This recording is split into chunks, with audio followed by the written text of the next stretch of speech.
A kú dédé àsìkò yìí o, ẹ káàbọ̀ lẹ́ẹ̀kan sí sórí ìkànnì yìí May 28 TV. Ẹ jọ̀ọ́ tó ní ìbájẹ́gbà àkọ́kọ́ ẹ bá subscribe, kẹ́ like, kẹ́ share, kẹ́ dẹ̀ bá comment. Actor YOMI FABIYI ti lọ wo tuntun jáde o lórí ọ̀rọ̀ princess comedian pẹ̀lú bàbá Ijesha. Ó sì tún mẹ́nu bà ọ̀rọ̀ Mobahd pẹ̀lú IYABO OJO nínú fọ́nrán yìí. Ẹ jọ̀ọ́ ẹ bá fìdílé nǹkan, ẹ bá wo fídíò ìjálẹ̀, ẹ ó rí pé nǹkan táwọn òyìnbó pè ní eye opener lélẹ́yìí, ẹ ó sì rí pé àṣírí ńlá ni fáwọn tó bá fi ojú inú wò ó. Ẹ má bá wa ká lọ. So the confession alleged made was the confession that that girl was assaulted, but not the girl was raped or the girl was defied. Let me have that clarification. Was alleged made.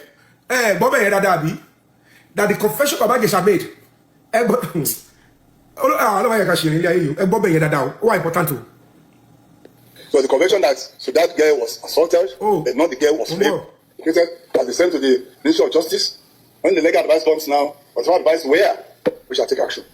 So that's the case of that. So the confession alleged made was the confession that girl was assaulted, but not the girl was raped or the girl was defied. Let me have that clarification. The case of defilement was alleged to happen 7 years ago when she was 7 years old. So this one that was recorded and which he confessed and apologized to is that of assault on. This is the commissioner of police.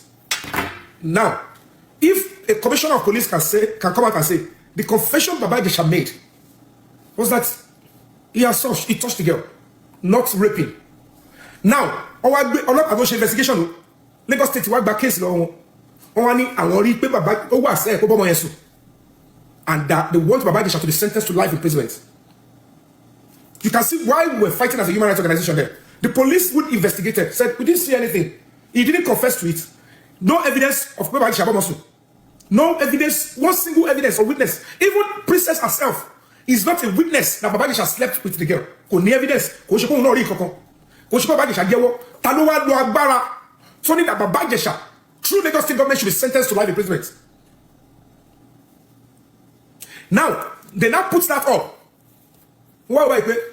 So lóòótọ́ ni pé wọ́n fẹ́ báyé máa ń jẹ́ tó. Ta lẹni máa ń ṣe? Ta ni Baba Ijesha ṣẹ̀ tó lè dáríjì? Ẹ̀ẹ́dẹ̀rún ti yá ẹ̀. Ori wala ni Baba Ijesha, daddy to be Ijesha, the father of Baba Ijesha. Ori wala in Baba Ijesha, Baba Ijesha could not bury his father. He had no chance to bury his father. Is that the kind of country? You know, at the end of the day, I want to say, she Bobo got any evidence to Baba Ijesha, or like how moye, or like the fact Baba Ijesha was life imprisonment for. The beru alone Nigerians, Bobo you can show the on social media. Everybody look bonomoyi. It works like kinetic energy. You call them out social media. You've turned social media to a witchcraft orb. Everyone will come. That you're FABIYI. That are you eating baguette? This is a commissioner of police that spoke here. And you call him also. And you call him judge. And you want the judge to sentence Baba Ijesha to life imprisonment. Even when he was sentenced, okay, Baba Ijesha, you know what? Just go and do the assault. Let's maintain the assault. They know that Baba Ijesha is only going there for 3 years. Yes, he has went to serve his sentence. He went for clinical. He was found guilty. As if Baba Ijesha was sentenced for having sex with a child. Natural crime. Reason Baba Ijesha was based on the concocted crime. They cook up, they involve, they drag, they cook up flying too. It's why the man went to jail. And you are calling him a pedophile on that. You are calling him a rapist on that. And they are pushing the government to say, Baba Ijesha is a sex, all those things. Even if you call him a sex offender, an ex-convict, if he says I am not, I can continue to say I am not a rapist, I will never touch a child. Why don't you respect his opinion on that? I said, they said you did, we punish you, but me, I am not. And I will never be. It's because he never said, can you be Baba Ijesha say, yes, I am a rapist, I am a pedophile, and there's nothing anybody can do about it. To interview Biola is the only reason why anybody should be angry. These people are so wicked. The voice is coming to gain his life back. They want to attack Biola because people when they use fake accounts to destroy people, they are coming for me. I quickly succumb to them. What is she has a platform. Say your bit. Even the social media is a tool of expression. When you say whatever you want to say, people will rationalize it. He said he's not a rapist. But did he say he's not an ex-convict? He's an ex-convict because he has gone to jail and come out. says, I am not an ex-convict. You might just have, don't worry, we understand you. But anybody that's gone to prison and has been sentenced is an ex-convict. So when you say you're not an ex-convict, you're only saying that for yourself, but what we know on record, you've been to prison, you've come back, so you can still be referred to as an ex-convict. He never denied being an ex-convict. But you are pinning something on him. And in his mind, in my own mind, I am not interested in touching a child. I have seen an adult. I even ask her, I'm an adult. This flexing is a social culture.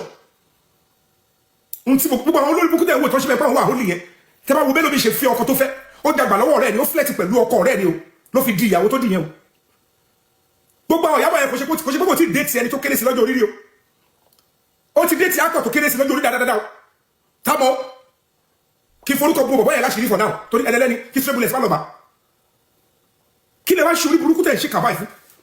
Me that I'm fighting, and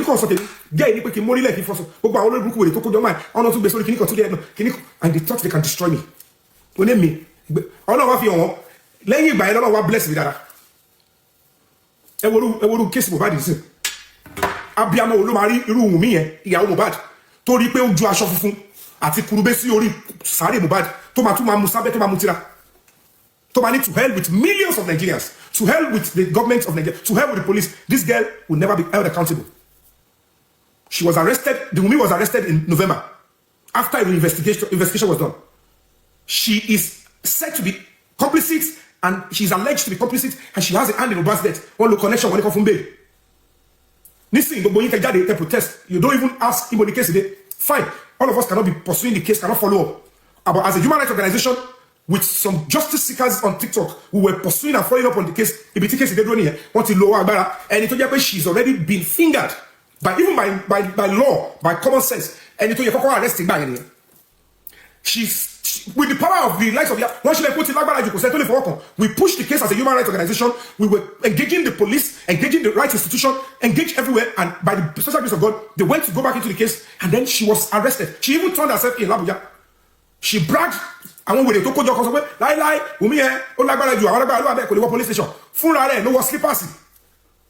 So the purpose of the Abuja, but the lawyer will come by Tony. Kilo lawyer, only lawyer me ah, Jesus, ah, Beneda. OJO corridor. Only lawyer me enjoy corridor. The body to OJO akoi corridor. Any other? OJO lawyer will don't cook. Silly ass people. Temama will not ever yabo number. Kilo de kila she Nigeria. She will come come she eat numbuni. She will come she eat numbuni. The nation, millions of people said they want justice for Mobahd. They are there using their influence to say that they should not give Mobahd justice. That means they are saying the millions of Gen Zs and youths, they are irrelevant, they are absurd, they are waste, they have no voice in their country, and the government will continue to flourish. And even they will force them to go and vote and do anything. And I'm saying it to you. Which one do you understand? WhatsApp group, daddy. Bele boto yabo yembe. Woru ye to be WhatsApp group, daddy. Lórí ọ̀rọ̀ Mobahd pẹ̀lú tó dà. Ó tún sọ. Ẹ sọ kọ́wọ́ yóò gidi lájọ wà ní gidi àìsá. Ló máa jẹ́ kí yàn ṣí àwọn Yorùbá wá pò panúlò. Woru just Adetoyin. Only nobody is disputing that the Ijesha stuff is a setup. It was the police that asked that also follow up when she should go and bring evidence. So police now ask you to use an innocent child or minor. Any attempt to use the girl physically in that setup becomes null and void, and it is a serious crime on the side of princess, because it will amount, if until an abuse happened again on that girl, no evidence can be said to be gathered. That is when you see some sick women. That is when you will see that they will come out and tell you, I can use my child to trap a sex predator. I can use my child to trap a rapist, and I will leave both of them inside the house. I will go and dodge somewhere. I want to see if the rapist will rape my daughter again. And I want to gather evidence. And it is until that rapist raped your child before you can claim to have evidence. If you tell my princess here, she's wicked, evil. Activities to allow she did not enter the house. She was waiting for final action. Otoni Bitonlo, Prophet Dada. Come on, we report I'm a 7 years. In Tofelo, the original video.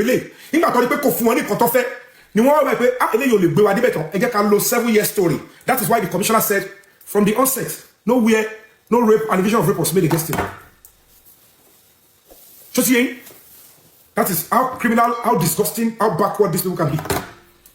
And that is why we have to be very careful. There are so many sick women, so many sick people on social media. They don't deserve to have children. That's why they will come up and tell you, me by mistake, because they don't even understand the law. They will tell you, yes, they can do. How can you ask your own child? I want to know whether the person will do it. There is nothing like he almost did it. It's not an evidence. So if you want to gather evidence, it is doing it that must be an evidence. OJO said there. Oh, bad. Oh, the OJO said there. It showed you an OJO said there. Did he? OJO said there miss a crime. That means that's not evidence. So until the girl is touched, before it becomes an evidence. So why would you want the girl to suffer PTSD, trauma again? Since you said she was suffering trauma, that was why she complained to somebody. Why do you want her to go through again? Because as a child, as a minor, she can't understand whether it is a trap or you are asking her to go through it the second time. That is what will be in the memory of that child or minor. I am going through the pain again. Not because I understand this one that he wants to do now is not the original one. It's just a trap. No child will understand that, for heaven's sake. Don't do it, please. If you though we might have a government that encourages the likes of princess, but I can't machine last on here. Kò lè ṣẹlẹ̀ lẹ́ẹ̀kejì. Wọ́n irú tí wọ́n ti princess ṣe kò lè lè gbà kó ṣẹlẹ̀ lẹ́ẹ̀kejì nínú Èkó. Kò lè ṣẹlẹ̀. The government cannot support such nonsense again. We will never accept. Open kẹ́ bá kò ṣe gbọ́. Than to encourage this nonsense. Gbogbo nǹkan tó lè ṣẹlẹ̀ báyẹn. Ìyàbọ̀ iná ló amplify. Òun ló amplify. So the fact remains that if they are claiming the girl is a child, it's a minor. That's it. And there's something by any iconic for one princess. Is this girl 14? Let's first know. Or can true age here? If the girl is truly 14, the only thing that you have is assault. Go. Princess, the same 14-year-old, not the one of you setting up, go for life imprisonment. Because you use a child for entrapment. It's criminal offense, it's punishable with life imprisonment. And then to even record premeditatedly, you recorded sexual. Because the only way such recording will not be a crime is when the police are involved. And they are the ones that set it up. And they will know that that images will not go out. And criminal or princess. And the recording is not sanctioned. Because they want to shout, where we got it. They are the ones that release the video. The reason why you know they are the ones that release the video is because they went to edit it. Party the princess, ibi, totinjuwe, nkotomashe, bogomashe, koshekini. No audio. It has been edited. So there is no way they can deny to the law enforcement that our color already released the girl. They don't care about the girl. They threw it out with the face of the girl out and they claim she's 14. No pressure should make any mother to even throw such a thing out. No pressure will make the police to release the video. If they want to even release, from onset they will blur the face of the girl. Wọ́n ṣàfẹ́ sọ̀rọ̀, wọ́n ṣàfẹ́ wá wọ́n ṣàṣẹ kan. Mo ń bọ̀ ẹ wò fúnra yín bóyá ẹ̀rí dáadáa ń bì. Ṣẹ́rí sọ̀rọ̀ wá rí princess. Ẹ̀rí òun ló ẹ̀rí bóyá bàbá ìṣàtì gẹ́gẹ́ lójókòó yẹn o. Ṣẹ́rí òun ló ń juwọ́ sí wọn yẹn ló ń sọ bọ́yìn tó máa ṣe. Ṣẹ́rí ó yẹ kí tẹ̀lé post lé sórí Instagram náà. Ṣẹ́rí gbogbo náà lọ́dọ̀ tó ṣe. Absolute nonsense. So why did they remove the audio in this one? But there was audio when Baba Ijesha was begging. So where is the audio in this one? So what was she telling both of them here? How long to fix power sọ̀rọ̀? Àwọn ẹ̀rọ bá tọ́ làwọn ó ti kúrò bẹ́ẹ̀ ó ti wọlé lọ ṣẹ́rí pé wọlé lọ Baba Ijesha fọwọ́ kan wọ́n yẹn ṣẹ́rí pé wọ́n yẹn ò sọ pé no ṣe àpò this is an opportunity for the girl to move away and they have gathered if they are looking for evidence tó tọ́ ṣe àpò ẹ̀kọ́ ti dìde ń bì at least he has touched the girl. What did they tell both of them? Ṣẹ́rí princess wa olùwọ́lú ló padà wá ó tún ṣì bá wọn sọ̀rọ̀ kí ló bá wọn sọ why did ọmọ ẹ̀ ló ti lọ tilẹ̀kùn the same girl that is going through trauma. To bá ní Baba Ijesha no TV o máa ń bọ̀ kò gbọ̀n mọ́ òun ló tún lọ tilẹ̀kùn.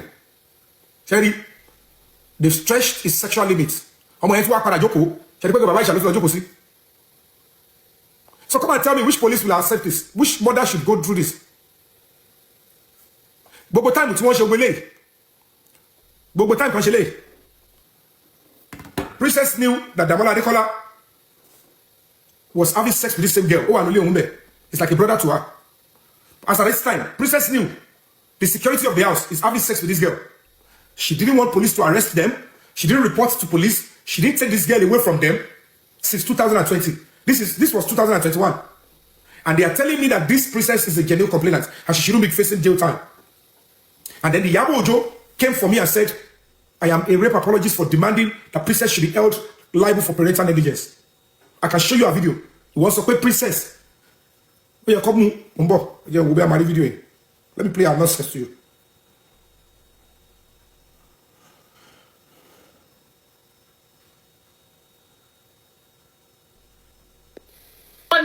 Ọmọ tí ẹni bàbá Ìjẹ̀ṣà ṣerú ẹ̀sùn ìwọ kí lórí burúkú yìí wà ló fẹ́ dúró di evidence. Ó yẹ kó kíra bàbà fún princess torí èèyàn ni. Ìwọ gángan ló dá rúdúrúdú lẹ̀ Yomi. Pẹ̀lú tí oṣù tó máa ń gbẹ́sẹ̀ yẹn tó máa ń níwọ̀ activist olórí ibú. Activist sọnù. Ẹni ó ṣe kọ́yà yẹn máa kú àbí tó yẹ bẹ̀rẹ̀ mi já wèrè gan Yomi ò dẹ̀ mọ̀. Mo ń tọ́jú wèrè mi sáṣọ nítorí àbíyamọ ni mí. Máa gbàgbé pẹ́. Olóhùn wèrè ṣe ni pé wèrè ni. Ẹni máa ń pè lásì bẹ̀rẹ̀. Wọ́n ní ọmọ tí ẹni bàbá Ìjẹ̀ṣà ṣerú ẹ̀sùn ìwọ kí lórí burúkú yìí wà ló fẹ́ dúró di evidence. Ó yẹ kó kíra bàbà fún princess torí èèyàn ni. Ìwọ gángan ló dá rúdúrúdú lẹ̀ Yomi. Pẹ̀lú tí oṣù tó máa ń gbẹ́sẹ̀ yẹn tó máa ń níwọ̀ activist olórí ibú. Activist sọnù. Ẹni ó ṣe kọ́yà yẹn máa kú àbí tó yẹ bẹ̀rẹ̀ mi já wèrè gan Yomi ò dẹ̀ mọ̀. Mo ń tọ́jú wèrè mi sáṣọ nítorí àbíyamọ ni mí. Màá gbàgbé pé àbíyamọ mi nínú màá fèsì ẹ̀ Yomi because ó lè ti yí. Ó lè kó mẹ́tò ń bá kú. Èmi ló fẹ́ máa bá kú. Àgọ́lórí burúkú ni ẹ Yomi. Ìwọ ọjọ́ kò sọ̀rọ̀ ó sọ English ọjọ́ kò sọ iṣẹ́ òun single share even if it's rank. Ọmọ fuck up. Bí o bá ti fuck up, ó fuck up nìyẹn ó ti fuck up Yomi ó ti fuck up. Tó bí o bá ti fuck up, ó ti fuck up. Ó fuck up, ó fuck up. O lè máa ní láti admit for fuck up. Tó bá dé ti admit ẹ̀ kó kó wèrè activist yẹn kó kó síbi kan. Because tó o bá ṣọ́ra, ọ̀ nílẹ̀ wọ̀ ọ̀lọ́ ìbò. Tí wọ́n bẹ̀ ń ọtọ́ bí owó Yomi, ọ̀ ní ṣùgbọ́n accomplice yẹn. Ẹni tó bá ti ń support rapist wọ́n gba accomplice yẹn tó o bá ṣọ́ra, wọ́n máa blacklist orúkọ ẹ̀ jì. Because ó dàbí kó rí ẹ̀ ti yí. Ó mọ̀ mi ṣá, Ìyábọ̀ Òjó lórúkọ mi. Ìyábọ̀ ọmọ òkúrò Alice. Mobahd kan tí máa wọ kẹ́kẹ́ máa tọ́ ẹ̀rọ pariwo ní ìráyè ariwo ṣẹlẹ̀ ariwo tó ń jẹ́ kí n máa pa ìgọ́ mi láìkẹ́ máa bẹ́ẹ̀ ni ọtọ́ bí owó Yomi èmi kúrò nínú àwọn tó lè máa. Ṣé ti gbọ́ bẹ́ẹ̀ yẹn ṣe ṣáà ti rí mo bọ̀ o. Ó wá dé Yomi ó ní fídíò tó rí wọ́n kàn dì mú lọ́wọ́ báyìí mo tún sọ sẹ́ẹ̀. Ìjọba àbíjọ sọ pé princess o pé mo sọ pé kọ́ ni. Àlègbọ́n kan tí wọ́n sọ pàtàkì nípa ọmọ yẹn dìde ó wọ kíṣì lọ ó dẹ̀ ìdíjọ́ tẹ̀lé ọmọ lọ́mọ kíṣì. Àlègbọ́n kan tí wọ́n sọ pàtàkì nípa ọmọ yẹn dìde ó wọ kíṣì. Ṣé ti gbọ́ ó náwọn ò lè gbọ́ ọ̀kan tí wọ́n sọ wọ́n gbọ́ ìgbà tí bàbá Ìjẹ̀ṣà tó ń bẹ̀bẹ̀ tó wà nílẹ̀ wọ́n gbọ́ ẹṣẹ́ àgbọ̀n sí nígbà tí wọ́n ń lu bàbá Ìjẹ̀ṣà ṣé ẹ gbọ́ voice àwọn guys yẹn tó ní princess will kill her kí ló dé tí ẹ gbọ́ gbà tí princess bá wọn sọ̀rọ̀ to know what she told both of them to do. That is the point you will have known that no madam for you deading what you asked both of them to do. It means that you don't want us to know that what you eventually recorded, you led them on. Òun náà wá sọ sí pé àwọn ògbọ́n tí wọ́n sọ. Ṣé ẹ gbọ́dọ̀ mi? Ibi tí òótọ́ tó ti ń ṣe kàrí yẹn o. If they have played the audio until princess bá wọn méjì sọ, you will know whether it is in tandem with what was recorded. So to deceive all of you, they remove the audio at that point. Ní gbọ́láyé. So ní lè marry ẹ̀ pẹ̀lú end result wọn. Òun dẹ̀ bọ̀ ìyàbọ̀ ìwọ́n yẹn kọ́mà kan. Mobahd died inside the house. Ó mọ bó ṣe ṣe gbọ́ ẹ̀ ẹ̀fẹ̀ lápẹ̀ láwọn yẹn báyìí. Àlègbọ́n kan tí wọ́n sọ pàtàkì nípa ọmọ yẹn dìde ó wọ kíṣì lọ ó dẹ̀ ìdíjọ́ tẹ̀lé ọmọ lọ́mọ kíṣì. Mo fẹ́ wá sọ pé wọ́n sọ pé kọ́ bàbá Ìjẹ̀ṣà kọ́ mo ń bọ̀. Wọ́n ní ọmọ tí ẹni bàbá Ìjẹ̀ṣà ṣe. Wọ́n ṣe lé bí tó sọ pé. Bàbá mi sọ tó bá jáde máa dàgbà síbẹ̀. Ọ̀tọ̀lélẹ̀ máa ń tẹ̀lé ilé ìlú popular jù. Wàhálà ìmọ̀ àtàlẹ́ mi tó. Ó sì jáde sí ọ̀tàlẹ́ ẹ̀.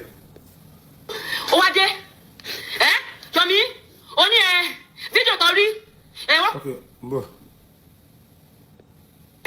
Mi ò gbádùn o gbogbo wa la níwèrè à ń bò. Ó ní nǹkan kan yẹn tó gbé jáde yẹn ó wrong. Yomi máa bẹ́ẹ̀ bó wèrè wá ní o.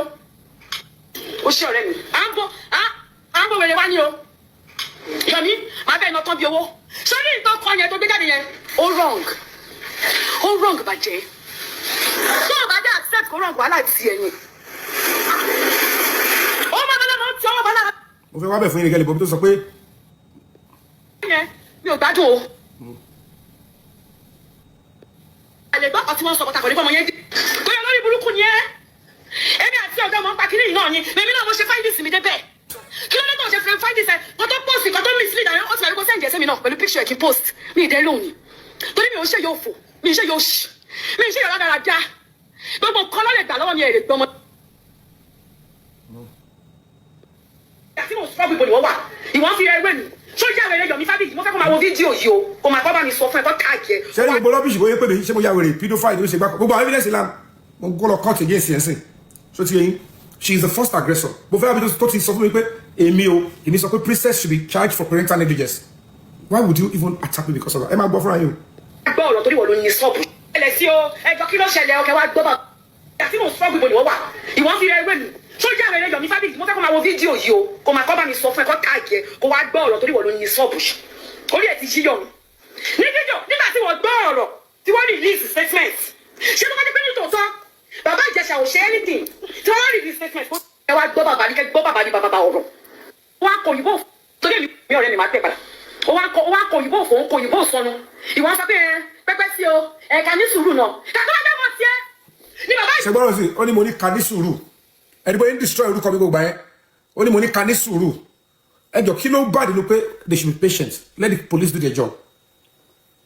bàbá Ìjẹ̀ṣà ńlá ní ẹ̀kan ló sọ̀kì torí èmi wo fídíò tó sọ̀kì ẹ̀kan náà ọmọ olórí burúkú wọ̀ Yomi. as at that time ẹni gbogbo mi lórí burúkú as at that time òun lórí o àwọn ò rí o ó ti conclude immediately against her colleague she doesn't respect the fact that you are seeing it as a woman you want to see that's the only angle to make you decide you want to judge based on a side and as a human rights activist as a human rights organization we want to see the entire stuff and allow the police to do their job she came out to start gagging an activist ó bẹ̀rẹ̀ sí ẹgbẹ́ pé mi ní activist ibẹ̀ láti bẹ̀rẹ̀ activist sọnù òun lórí èmi ò tí ì rí and you are out to destroy my name kò náà ní orúkọ anybody kò regard pé táwọn ará bíbá ẹni tó dìde tó máa try n tó ń ṣe nobody would have seen wrong thing in what I did and instead I issued out because I was assuring that be patient and allow the authority to do their job then by play that. olórí burúkú wọ̀ Yomi tó bá jẹ́ pé ọmọ tiẹ̀ ni ó ń sọ̀kì kan náà tó ń lá owó ẹ̀ tó ń lá owó ọmọ ọlọ́mọ tó ń lá ara ẹ̀ tó ń fi ń gùnlẹ̀ tó ń ṣe gbogbo ẹ̀ tó bá jẹ́ pé ọmọ tiẹ̀ ni bàbá sì ṣe ni ẹ̀mọ sọ́ọ̀rì bàbá sì ṣe ẹ̀má bínú bàbá mi tó bá jẹ́ wọ́n ni ọmọ tiẹ̀ ni bàbá Ìjẹ̀ṣà ṣerú ẹ̀ fún ìwọ kí lórí burúkú yìí wà ní o fẹ́ dúró di evidence ó yẹ kó kí àbàbà fún princess. Yeah, let me see the last one. Yeah, go the last one. mi ni bí fídíò yẹn ṣe jáde a ti sáyé gbé sí afẹ́fẹ́ a ti sáyé sọ pé ẹjọ́ kẹ́nìbọ̀dì má pè fóònù mi lọ́wọ́ yẹn torí lórí tó gbọ́kọ̀ sí lẹ́gẹ́lẹ́gẹ́ sọ àti kẹ́kọ̀ọ́ bí gbàǹkó tó ní gbogbo kọ́tọ́pọ̀ tó ń jẹ́ kọ́mọ lọ́mọ wà ní depression láti àná èèyàn kàn déédéé dìde. ṣé ní ìjọ mo fi Ọlọ́run bẹ́ẹ̀ bí bọ̀jẹ́ má pè mí ẹ fi mí sílẹ̀ jẹ́ kí n bọ́ sí bá bọ́tẹ̀lì má pè mí. mi ni bí fídíò yẹn ṣe jáde a ti sáyé gbé sí afẹ́fẹ́ a ti sáyé sọ pé ẹjọ́ ẹgbẹ́kọ̀ bí o bọ́tẹ̀ yẹn lẹ́nu ìyá ni kò sí kò bímọ tẹ̀ bọ́ ti yà tún ni kò ṣe gbogbo ẹni tó bá bímọ nìkan nìyá kẹ́nìbọ̀dì má pè mí kọjọ ẹjọ́ kẹ́nìbọ̀dì má pè fóònù mi lọ́wọ́ yẹn jẹ́ kí n máa sọ lẹ́jẹ́ kí n máa bọ́ mo ṣe fẹ́ máa bọ́ ẹjọ́ mo fi Ọlọ́run bẹ́ẹ̀ fi bọ̀jẹ́ má pè mí ẹ fi mí sílẹ̀ jẹ́ kí n bọ́ sí bá bọ́tẹ̀lì má pè mí ó ti tọ́ lọ́wọ́ wẹ̀ ló lè má gbà wèrè lọ́rọ̀ ni so ìwọ́n sì princess tó jáde